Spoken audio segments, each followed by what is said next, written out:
Ngayon po, at best, kahit sabihin mo na nagkulang siya, ang ibig sabihin po ng diligence of a good father of a family, sabihin mong neglectful siya, hindi niya talaga rin-review. Glaring yung nakalagay sa liquidation na may kalokohan talaga, which is not the case in this instance. Pero assuming ganun ang nangyari, hindi niya talaga rin-review, diretso pirma talaga siya. Ano ang pananagutan ng head of agency? Ang pananagutan po ng head of agency, jointly and severally liable lamang. Ibig sabihin, ito po yung sinasabi ni Attorney Wamil, na once nag-issue sila ng notice of disallowance, kailangan mag-refund ng accountable officer sa COA. Yun po ay civil liability. Kaya kapag sinabi ng PD 1445 na jointly and severally liable for that amount also yung head of agency kapag nag-fail siya na mag-exercise ng required diligence, yun, jointly and severally liable din siya. Ibig sabihin, liable siya civilly din doon sa pera. Pero pera lamang, hindi pa criminal yun ha. Ibig sabihin, kung nagkulang ka sa pag-supervise doon sa tao at kailangan niyang magbayad, yung accountable officer na humawak ng pera, dahil nagkulang ka sa pag-supervise sa kanya, kailangan mo rin magbayad. Pero hindi ibig sabihin hindi criminal liability yun. Hindi rin nga administrative liability yun.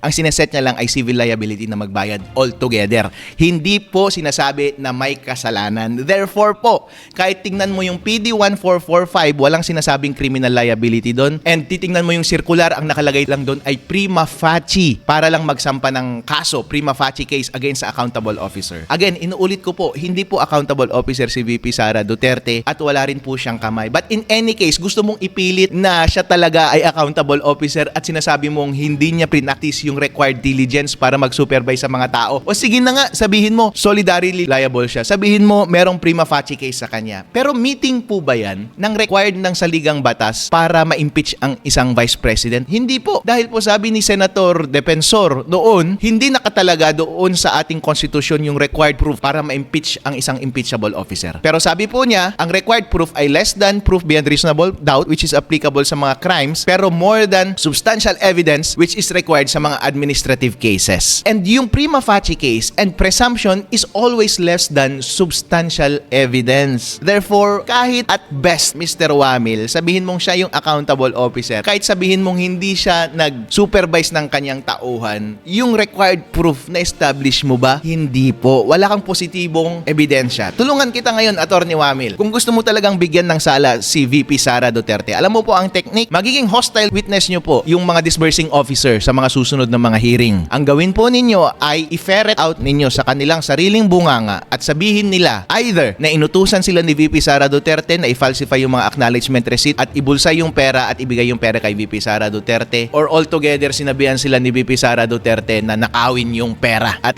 aminin nilang nanakaw nila yung pera at inutos yun ni VP Sara Duterte. So kailangan yung i-elicit sa bunganga nila yon. Kailangan mo po ng positive evidence dahil ang prima facie evidence po ay hindi sapat para ma-impeach ang isang impeachable officer. Kaya po kulang na ngayong audit. Kung ano man ang na-establish ni Attorney Wamil, at best kahit i-assume natin na totoo lahat ang sinabi niya, yung proof po na na-establish niya ay kulang for impeachment.